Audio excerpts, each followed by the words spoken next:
Quarterly results को हमेशा ध्यान में क्यों रखना चाहिए जब भी आप इन्वेस्टमेंट कर रहे हैं, कौन से ऐसे डेटा हैं जिनका एनालिसिस करना चाहिए और नतीजों का शेयरों पर असर किस तरीके से पड़ता है, इन तमाम विषयों पर हमने रिपोर्ट के जरिए बताया।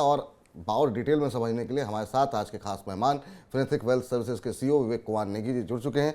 विवेक जी, बहुत बहुत स्वागत, आभार, अभिनंदन आपका आज के इस खास कार्यक्रम 80-90 पूरे 100 में। और हर बार जब भी आप जुड़ते हैं, शेयर बाजार से जुड़ी जो तमाम दुविधाएं रहती हैं उसको दूर करने में आप हमारी मदद करते हैं। बहुत बहुत स्वागत है सर आपका। नमस्कार Vipul ji, thank you for having me and providing me opportunity to share my thoughts on the market. जी सर, आज का जो पहला सवाल होगा सर, अभी हमने रिपोर्ट दिखाई और इसमें हमने ये बताने की कोशिश की अपने दर्शकों को कि आप पैसे लगा रहे हैं क्योंकि बड़ी संख्या में नए निवेशक आ रहे हैं। तो हमने ये बताने की कोशिश की कि आखिर में कौन कौन से वो फैक्टर होते हैं जब आप रिजल्ट्स देखें तो देखने चाहिए, कौन से डेटा इंपॉर्टेंट होते हैं और क्वार्टरली रिजल्ट को आप कितना इंपॉर्टेंट मानते हैं। क्योंकि किसी भी कंपनी में जब आप पैसे लगाते हैं तो एक तरीके से आप उसके उसके हिस्सेदार बन जाते हैं, उस कंपनी में आपका भी हिस्सा है। तो निश्चित रूप से जहाँ पे आप कामकाज कर रहे हैं जिसमें आप हिस्सेदार हैं, वो निवेश आपका तभी बढ़ेगा जब कंपनी की परफॉर्मेंस अच्छी होगी, उसके मुनाफे अच्छे होंगे। कितना इंपॉर्टेंट मानते हैं आप कि ये होना चाहिए इसको देखना, और साथ ही साथ पोर्टफोलियो में बदलाव करते समय क्या इस फैक्टर को ध्यान में रखना चाहिए क्या? देखिए, एक ब्रॉडर पिक्चर की बात करते हैं। कंपनी कोई भी चलती है वो दो ही चीजों पर चलती है, एक तो है उसका टॉप लाइन और दूसरा है बॉटम लाइन, जिसको हम रेवेन्यू और प्रॉफिट भी बोल देते हैं। रेवेन्यू और प्रॉफिट को समझने के लिए आपको नंबर्स कंपनी के समझना बहुत इंपॉर्टेंट हो जाता है, जो कि एवरी क्वार्टर कंपनीज डिक्लेयर करती हैं और फिर उनको कंपाइल करके आप एनुअल रिजल्ट्स देख सकते हैं। क्वार्टरली रिजल्ट्स को आप दो तरीके से एनालाइज कर सकते हैं।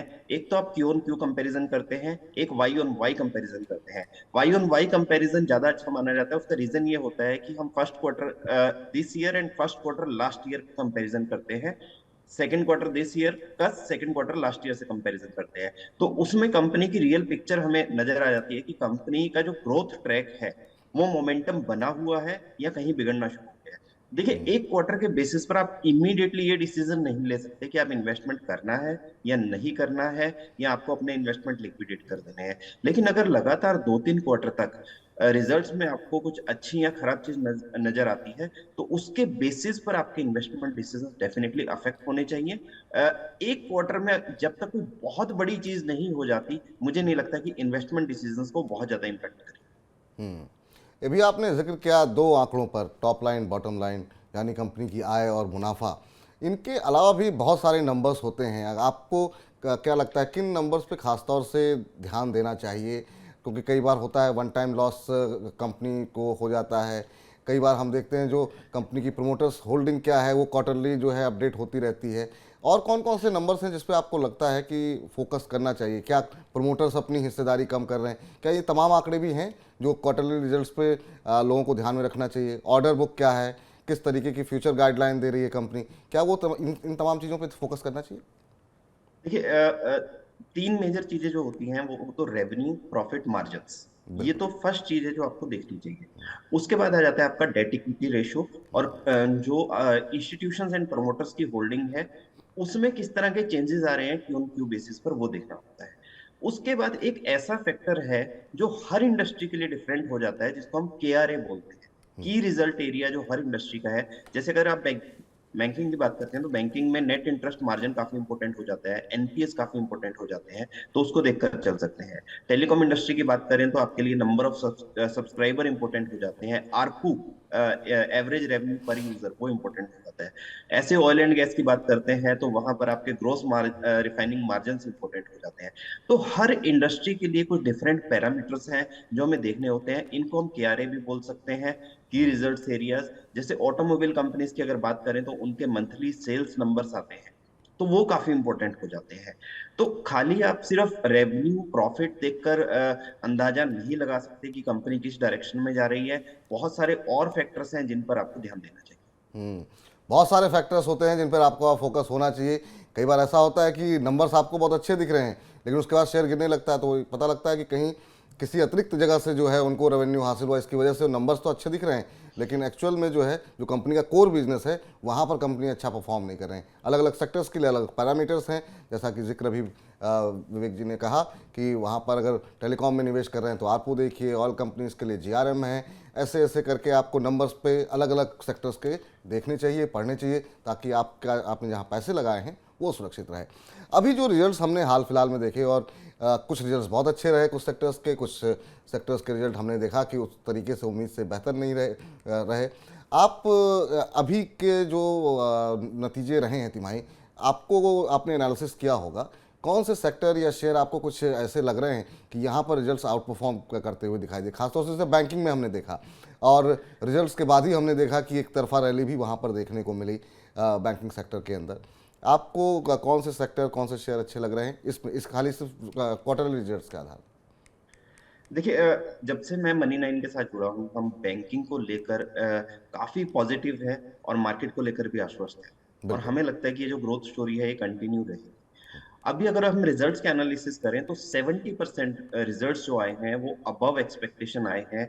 उसने मार्केट एक्सपेक्टेशंस को बीट किया है, और जिनको हम अच्छे नंबर्स बोल सकते हैं। और उसमें जो मेजर सेक्टर्स हैं उसमें बैंकिंग के नंबर्स बहुत अच्छे आए हैं, हॉस्पिटैलिटी के नंबर्स बहुत अच्छे आए हैं, शिपिंग के नंबर्स काफी अच्छे आए हैं, कैपिटल गुड्स में सीमेंस जैसी कंपनी के नंबर काफी अच्छे आए हैं। तो इंजीनियरिंग इंफ्रा स्पेस से भी अच्छे नंबर हमें देखने को मिले हैं।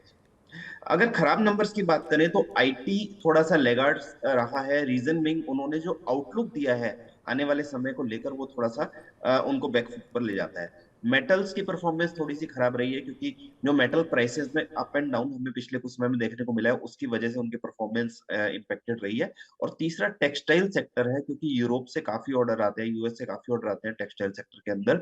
तो वहां पर प्रदर्शन थोड़ा सा खराब रहा है, और आगे चलकर आउटलुक भी इनकी थोड़ा सा असमंजस में है कि किस तरह की रहेगी। तो हमें लगता है कि we will continue to be bullish on banking, defence and infrastructure sectors, and IT और मेटल्स में वेटेज थोड़ा सा कम रखना चाहिए, तो उसमें वेटेज कम होनी चाहिए। तो आईटी और मेटल से में थोड़ा निवेश जो है अपना कम करें। बैंकिंग अच्छा लग रहा है विवेक जी को, आज इतनी तेज़ी आने के बाद भी उनका भरोसा है कि आने वाले समय में भी और तेज़ी देखने को मिलेगी। कौन कौन से शेयर होंगे उसमें, उस पर हम आखिर में चर्चा करेंगे। लेकिन अब चूंकि बातचीत चल रही है और जो तिमाही नतीजे रहे उसी ने एक तरीके से ड्राइव किया स्टॉक मार्केट को कि बाजार ने नया उच्चतम स्तर बनाया है। लेकिन अब हम देख रहे हैं कि एक तरीके का कंसोलिडेशन बाजार में देखने को मिल रहा है, 3-4 कारोबारी सत्र के से हम देख रहे हैं। अब हम मान के चलें कि बाजार अभी एक रेंज में फंस गया है, उसी रेंज में रहेगा, या ये तेजी चलती रहेगी, या फिर ये किसी बड़ी गिरावट के संकेत है? क्योंकि ये महत्वपूर्ण इसलिए क्योंकि अगले क्वार्टर्स के रिजल्ट को लेकर के लोगों के मन में थोड़ी सी घबराहट इसलिए है कि अभी भी रिपोर्ट आने लगी है कि इंटरेस्ट रेट बढ़ने का तमाम कंपनियों के मार्जिन्स पर असर पड़ सकता है। तो ये क्या आने वाले समय के लिए कुछ कंसर्न हो सकता है? आपका आउटलुक मार्केट में अगले 15-20 दिन के लिहाज से या 1 महीने के लिहाज से? देखिए, अभी जो मार्केट की सिचुएशन में है, मुझे लगता है कि हम बहुत अच्छे से प्लेस्ड हैं। डाउन साइड यहाँ से दिखती है, लेकिन काफी लिमिटेड दिखती है, और जी। अपसाइड का जो स्कोप है वो बहुत ही बड़ा स्कोप बना हुआ है। तो हमें लगता है इंडिया में इस समय ये एकुमुलेशन का फेज है, और आपको एकुमुलेट करना चाहिए मीडियम टू लॉन्ग टर्म के लिहाज से, ना कि ट्रेडिंग करना चाहिए। देखिए, ट्रेडिंग में कहीं भी अप एंड डाउन देखने को मिल सकते हैं, बट लॉन्ग टर्म के लिहाज से बहुत अच्छा बेस बना हुआ है, और एक बहुत बड़ी रैली हमें यहाँ से देखने को मिल सकती है। मैं आपके चैनल के थ्रू बार बार ये रिपीट करता हूँ कि सेंसेक्स पर हमारा 1 लाख का टारगेट है बाय द एंड ऑफ 2025, जो कि अचीव होगा, डेफिनेटली होगा। और उस टारगेट को हम मेंटेन कर रहे हैं। बैंक निफ्टी की बात करें तो बैंक निफ्टी पर भी हमारा 75,000 का टारगेट है बाई 2025, उसको भी हम मेंटेन करके यहाँ से कंटिन्यू करेंगे। तो अब आप सोच सही कि मतलब कि अगर मौजूदा स्तर से अगर 1 लाख का टारगेट मिल रहा है, तो अगर आप 2-3 साल के नज़रिए के साथ निवेश करेंगे तो किस तरह के, और अच्छी कंपनियों में निवेश करें मतलब, तो किस तरह के रिटर्न आपको मिल सकते हैं। विवेक जी लगातार इस पर दावा कर रहे हैं और आज भी कायम है। तो भारतीय अर्थव्यवस्था को लेकर के अभी भी बुलिश नज़रिया उनका काफ़ी हद तक देखने को मिल रहा है। लेकिन इन सब के बीच में बुधवार को हमने देखा कि आरबीआई ने, विवेक जी, एक बार फिर से ब्याज दरों में 35 बेसिस पॉइंट की बढ़ोतरी की है। और उससे ज़्यादा नेगेटिव खबर एक ये रही कि 7% से घटा करके 6.8% जीडीपी अनुमान रख कर दिया गया है।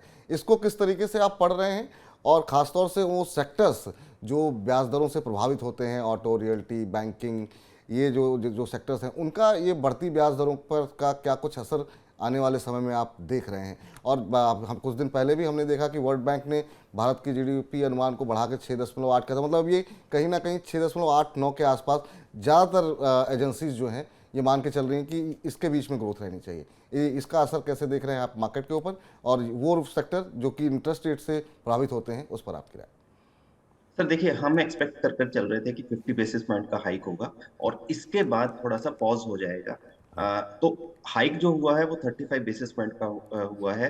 तो वो तो हमारी एक्सपेक्टेशन से कम हुआ है, डेफिनेटली एक पॉजिटिव चीज है मार्केट के लिए। ठीक। लेकिन जो इस बार आरबीआई गवर्नर ने कमेंट्री दी है उसको लेकर कुछ चिंता का विषय बनता है। रीजन बिंग, एक तो जीडीपी की दरें, जो जीडीपी की विकास दर का आगे का लक्ष्य है उसको थोड़ा सा कम किया गया है और इन्फ्लेशन को लेकर थोड़ा सा कंसर्न दिखाई दिए हैं आरबीआई गवर्नर। तीसरी चीज अगर हम देखते हैं तो रशिया से इस समय हम क्रूड ऑयल इंपोर्ट कर रहे हैं और वो काफी लो प्राइसेस पर कर रहे हैं, लेकिन पेट्रोल डीजल की कीमतों में कोई भी कटौती देखने को हमें अभी तक नहीं मिली है। तो उसके चलते भी इन्फ्लेशन ऊपर की तरफ बनी हुई है। तो देखिए, पिक्चर जो ओवरऑल है वो कंसोलिडेशन वाली है। एक दो हाइक यहाँ से और देखने को मिल सकते हैं जो आरबीआई गवर्नमेंट की कमेंट्री जिस तरीके की देखने को मिली है। बट यहाँ से कोई बहुत बड़ा डाउनसाइड मार्केट में है या साइकिल चेंज होने वाली है, उस तरह का हमें नजर नहीं आता है। हम ये मानते हैं कि 5 से 10% का करेक्शन किसी वजह से मार्केट में हो जाता है तो एक हेल्दी करेक्शन होगा और आने वाले समय मार्केट को यहाँ से भी काफी ऊपर के लेवल देखने को मिलेगा। तो 5-10% करेक्शन हो अगर मान लीजिए कि किन्हीं वजहों से, क्योंकि बहुत सारी खबरें तो अंतर्राष्ट्रीय स्तर से आ रही हैं, तो स्ट्रेटजी क्या होनी चाहिए? कितने परसेंट गिरे तो बाजार में एंट्री करनी चाहिए? अभी एंट्री करनी चाहिए कि नहीं करनी चाहिए? कैसे आप देख रहे हैं?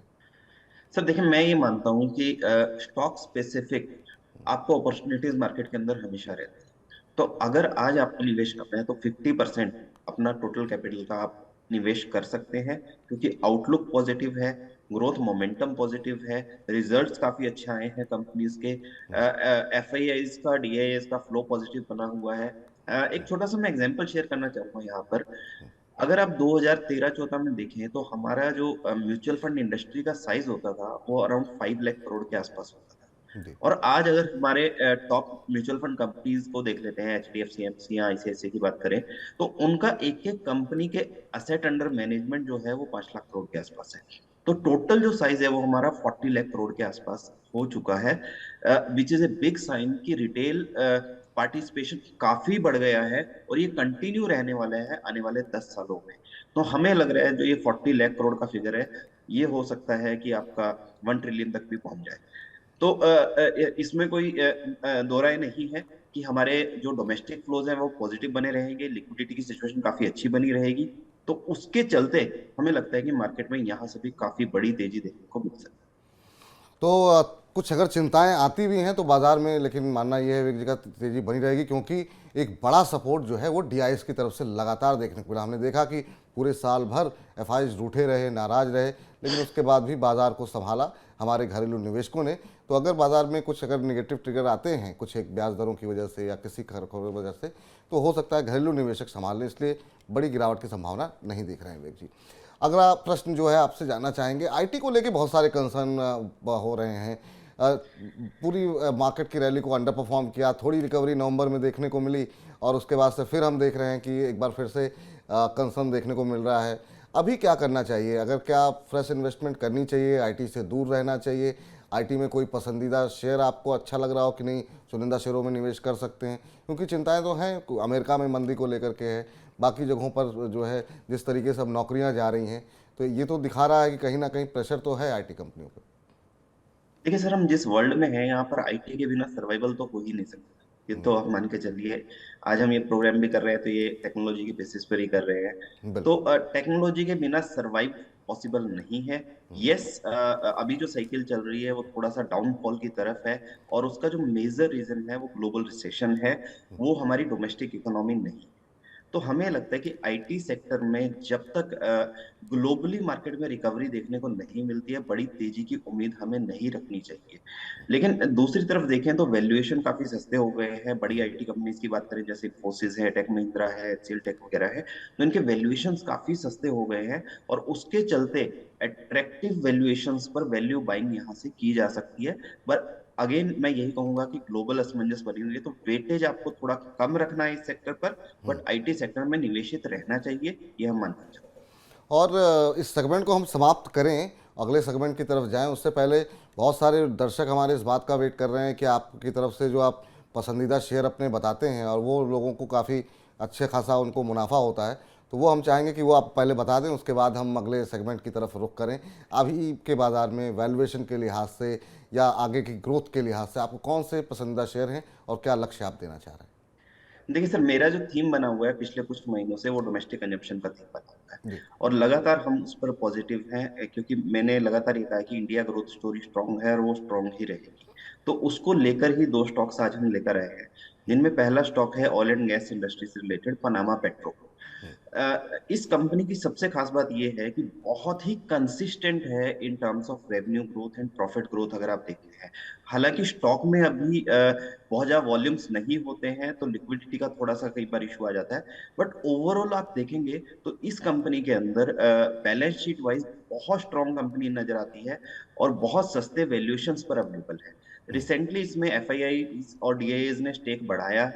इसमें अगर आप देखते हैं तो प्राइस वाइज भी काफी अच्छा परफॉर्मेंस देखने को मिला है। करंटली 375 के आसपास हम स्टॉक को रिकमेंड कर रहे हैं। अगर आप 6 महीने से 9 महीने का नजरिया भी बनाते हैं, तो 440 से 450 रुपए तक के टारगेट आपको देखने को मिल सकते हैं। दूसरा स्टॉक जो हम लेकर आए हैं, वो जी। भारत की लीडिंग कंपनी है, पाइप्स टैप्स और जो आपके घर में प्लम्बिंग से रिलेटेड फिटिंग्स होती हैं, उसमें भारत की लीडिंग कंपनी उसको माना जाता है। प्लास्टिक स्पेस के अंदर काफी बड़ा नाम है उस कंपनी का। कंपनी है सुप्रीम इंडस्ट्रीज। इसकी भी बैलेंस शीट बहुत स्ट्रांग है। काफी लंबे समय से स्टॉक कंसोलिडेशन में चल रहा था, अभी रिसेंटली अपने इसने ऑल टाइम हाई ब्रेक किए हैं, और ऑल टाइम हाई ब्रेक करने के बाद इस पर काफी सारी पॉजिटिव रिपोर्ट्स आई हैं, जिसके चलते स्टॉक के अंदर इंस्टीट्यूशंस का इंटरेस्ट बढ़ा है।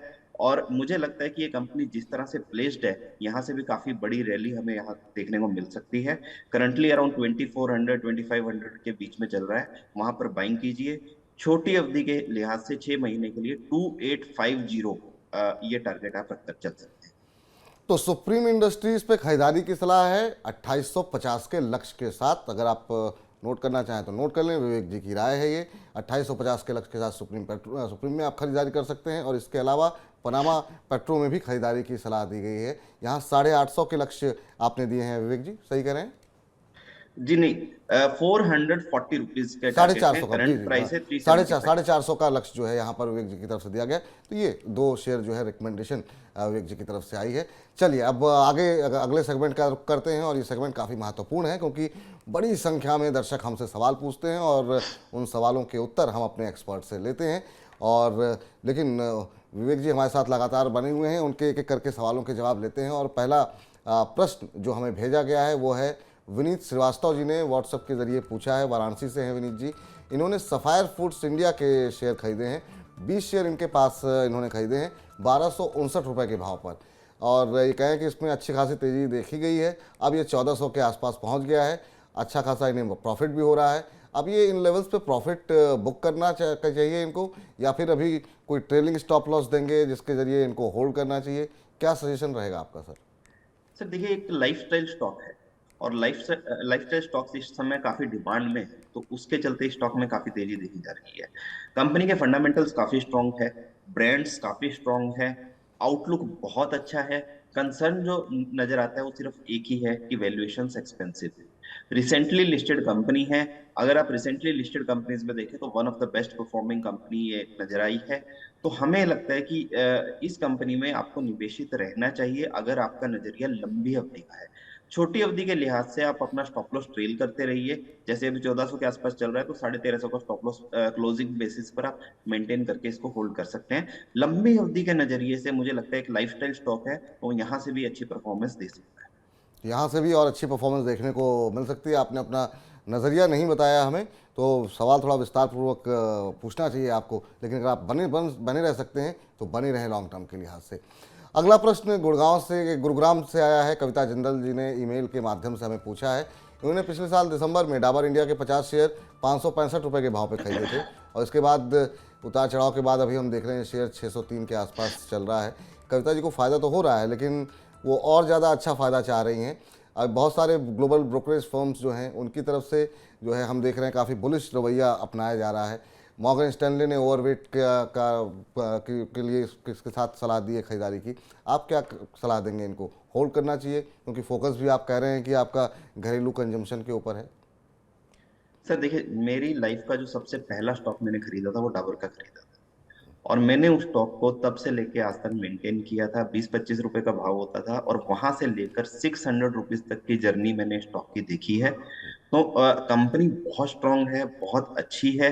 बट हमें लगता है कि इस समय कहीं ना कहीं कंपनी को लेकर कंसर्न्स नजर आ रहे हैं। आउटलुक क्लियर नहीं है कंपनी का। और यहाँ से आगे चलकर ग्रोथ के ट्रिगर्स क्या रह सकते हैं वो देखने होंगे। तो उसको लेकर कहीं ना कहीं असमंजस है। ऐसा नहीं है कि ये कंपनी आपको नुकसान देगी, नुकसान यहाँ से भी नहीं देगी। बट कहीं ना कहीं वैल्यूएशन महंगे हो गए हैं। कंपनी का आउटलुक क्लियर नहीं है और ग्रोथ के जो प्रोस्पेक्ट्स थे वो धुंधले पड़ते नजर आ रहे हैं। तो हमें लगता है कि डाबर से आपको निकलकर किसी और कंपनी में निवेश करना चाहिए, किसी और सेक्टर को चुनना चाहिए। डाबर कंसोलिडेशन में रह सकता है for a very very long period of time में भी, अगले 2-3 साल के लिए ये आपको इसी रेंज में देखने को। तो यहाँ से निकल जाइए, बहुत ज़्यादा ग्रोथ अपॉर्चुनिटी दिखाई नहीं दे रही है विवेक जी को। उनका कहना ये है कि यहाँ से आप पैसे निकाल लीजिए, प्रॉफिट में तो है ही, नुकसान में तो आप है नहीं। और जो शेयर रिकमेंड किए गए हैं वीके नेकीस जी की तरफ से, आप चाहें तो वहाँ निवेश कर सकते हैं। यहाँ बहुत सारे शेयर ऐसे हैं जहाँ पर अभी अपॉर्चुनिटी बनती हुई दिखाई दे रही है। अगला प्रश्न कोटा राजस्थान से आया है। आशीष परिहार जी ने हमें फेसबुक के माध्यम से पूछा है और इनका कहना यह है कि इन्होंने पिछले साल दिसंबर में HDFC AMC के 15 शेयर 2349 रुपये के भाव पर लिए थे और इसके बाद से शेयर की हालत ठीक नहीं देखने को मिल रही है। अब ये 2276 रुपये के आसपास पहुंच गया है। अभी फ़िलहाल ये नुकसान में है और अभी जो खबर आई है वो ये है कि HDFC AMC की एक प्रमोटर जो है वो अपनी पूरी हिस्सेदारी बेचने की योजना बना रही है। जफरीज ने तो फिलहाल यहाँ पर खरीदने की सलाह बरकरार रखी है। आप क्या कुछ इनको सलाह देना चाहेंगे, अभी क्या करना चाहिए? ये शेयर मतलब लोग कहते थे कि लेकर के भूल जाइए इस तरह की कंपनियां, जब से मर्जर की खबर आई है बिल्कुल ऐसी सुस्ती आ गई है इस शेयर के अंदर कि लोग अब परेशान हो गए हैं। क्या कहना चाहेंगे आप? सर देखिए, HDFC ग्रुप को लेकर काफी खबरें लगातार बनी हुई है और उसको लेकर डिवाइडेड है जो लोगों की राय है। अगर आप देखें, कुछ इंस्टीट्यूशंस इसको पॉजिटिव मान रहे हैं, कुछ नेगेटिव मान रहे हैं। तो क्लियर नहीं है पिक्चर कि क्या होने वाला है HDFC ग्रुप के अंदर। बट पर्टिकुलरली इस शेयर की बात करते हैं तो मुझे लगता है कि एक फ्यूचरिस्टिक सेक्टर है। और म्यूचुअल फंड की तरफ जिस तरह का रुझान लोगों का बढ़ा है, जैसे मैंने अभी आपको एग्जांपल भी दिया कि पिछले 10 साल के अंदर हम 5 लाख करोड़ से 40 लाख करोड़ के AUM पर पहुंच गए म्यूचुअल फंड इंडस्ट्री में। और आने वाले समय में ये और बढ़ने वाला है यहाँ से। तो उसको देखते हुए मुझे लगता है कि HDFC AMC का एक बहुत बड़ा रोल रह सकता है। स्टॉक मार्केट को लेकर हमारा आउटलुक पॉजिटिव है। तो इक्विटी पोर्टफोलियो काफी बड़ा है इनके पास, जो असेट अंडर मैनेजमेंट है उसका भी ग्रोथ होगा यहाँ से। तो स्टॉक बहुत अच्छा है, पोर्टफोलियो स्टॉक है। बट HDFC ग्रुप को लेकर कुछ असमंजस है, उसके चलते अंडर परफॉर्म करता रहा है। रिसेंटली इसने ब्रेकआउट भी दिया है। अगर आप देखेंगे तो 2300 के आसपास स्टॉक आया है। तो यहाँ से अगर आपका नजरिया 5 साल का है तो इस स्टॉक को खरीदिए। और मैं आपको एक ऐसा टारगेट दे रहा हूँ जिसको आप माइंड में रखकर आप इसको ले लीजिए। या तो 5 साल पूरे होने पर इसको बेच दीजिएगा, या फिर ये लक्ष्य जब आ जाए तब बेच दीजिएगा। वो लक्ष्य है 5,000 रुपए का। और अगर पाँच। आप इसको बहुत ही लंबी अवधि के लिए रखना चाहते हैं तो 10 साल के लक्ष्य भी मैं आपको दे सकता हूँ, जो कि 12 से 15 हजार के हो सकते हैं। और ये लक्ष्य जो मैं दे रहा हूँ ये जस्ट ऐसा नहीं है कि किसी बिना बेसिस के दिए जा रहे हैं। मैं इंडियन मार्केट को लेकर बहुत पॉजिटिव हूँ, म्यूचुअल फंड इंडस्ट्री को लेकर बहुत पॉजिटिव हूँ। और HDFC AMC among top 3 players रहा है और अगले 10 साल में भी अमंग टॉप 3 प्लेयर्स ही रहने वाला है। उस ग्रोथ को लेकर मैं इस कंपनी के लिए बहुत पॉजिटिव हूँ। हमें लगता है कि 10 साल के लिहाज से 12,000 के लक्ष्य लेकर आपको स्टॉक को होल्ड करना चाहिए। 5 साल में 5,000 या 5 साल से पहले भी हो सकता है 5,000। 10 साल के लिए 10,000 का लक्ष्य यहाँ पर दिया रहा, तो काफ़ी बुलिश है। लॉन्ग टर्म के लिए अगर आप जो भी तमाम दर्शक हैं आप निवेश करना चाहें तो निवेश कर सकते हैं, ऐसा कहना है वीके नेगी जी का कि 5 साल से 10 साल का नज़रिया रखें और यहाँ पे आपको करंट लेवल से कई गुना मल्टीफोल्ड, जैसे मल्टी बैगर कह सकते हैं कि यहाँ से होने वाला है। लेकिन हाँ, नज़रिया लंबी अवधि का रखना पड़ेगा आपको। विवेक जी बहुत बहुत शुक्रिया, धन्यवाद, आभार आपका। आप जब भी आते हैं समय कैसे बीत जाता है पता नहीं चलता। बहुत सारी बातें करनी थी, लेकिन आज के कार्यक्रम को समय समाप्त करने की घंटी बज चुकी है, तो अब समाप्त करना चाहेंगे। कोई डिस्क्लोजर देना चाहेंगे आप? सर, जो भी स्टॉक्स में हमने आज चर्चा की है, इनमें से काफी स्टॉक्स हैं जो हमारे क्लाइंट्स के पास हो सकते हैं। मेरे पर्सनल पोर्टफोलियो में इनमें से कोई भी स्टॉक नहीं है। और मैं एक ही चीज कहूंगा कि इंडिया ग्रोथ स्टोरी पर पॉजिटिव है, पॉजिटिव रहिए। कोई करेक्शन आता है उसको बाइंग अपॉर्चुनिटी मानिए, और अगले 10 साल के लिए इंडियन मार्केट में पैसा लगाइए। ये डिकेड डिकेड ऑफ ग्रोथ हो सकता है, मुझे लगता है। तो इसी के साथ क्लोज करना चाहिए। चलिए, तो ये दशक भारत का दशक हो और हम सब कंट्रीब्यूट करें भारत की तरक्की में, और जो हमारे तमाम दर्शक हैं वो खूब सारे पैसे कमाएं और वो पैसे देश की प्रगति में लगाएं। बहुत बहुत शुक्रिया सर, बहुत बहुत धन्यवाद आज जुड़ने के लिए और विस्तार पूर्वक चर्चा करने के लिए शेयर बाजार पर।